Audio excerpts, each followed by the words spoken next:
உலக புகழ்பெற்ற ஜல்லிக்கட்டு இன்றைக்கு தமிழகம் மட்டுமல்ல, இந்தியா மட்டுமல்ல, உலகம் பூராவும் இந்த நிகழ்ச்சியை பார்த்து கொண்டிருக்கின்றார்கள்.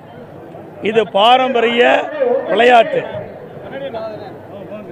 இந்த பாரம்பரிய விளையாட்டை தமிழக மக்கள், இளைஞர்கள் தைத்திருநாள் பண்டிகையை முன்னிட்டு சிறப்பான இந்த விளையாட்டை கொண்டாடி கொண்டிருக்கின்றார்கள். இந்த விளையாட்டு தமிழக மக்களுக்கும் பெருமை, இளைஞர்களுக்கு பெருமை. நம்முடைய பாரம்பரியத்தை காக்கக்கூடிய விளையாட்டாக இந்த விளையாட்டு அமைந்திருக்கு என்பதை நேரத்தில் தெரிவித்துக் கொள்கிறேன்.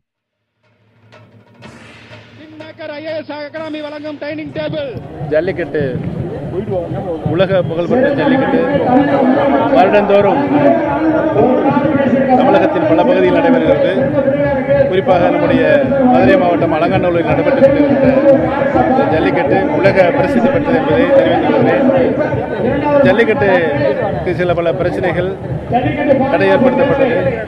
மாண்புமிகு இதயம் புரட்சித் தலைவர் அம்மா அவர்கள் முதலமைச்சராக இருந்தபோது சட்ட போராட்டம் நடத்தி உச்சநீதிமன்றம் சென்று ஜல்லிக்கட்டு தொடர்ந்து தமிழகத்தில் நடைபெறுவதற்கு உரிய தீர்ப்பினை, நல்ல தீர்ப்பினை வழங்கி இருக்கிறார்கள்.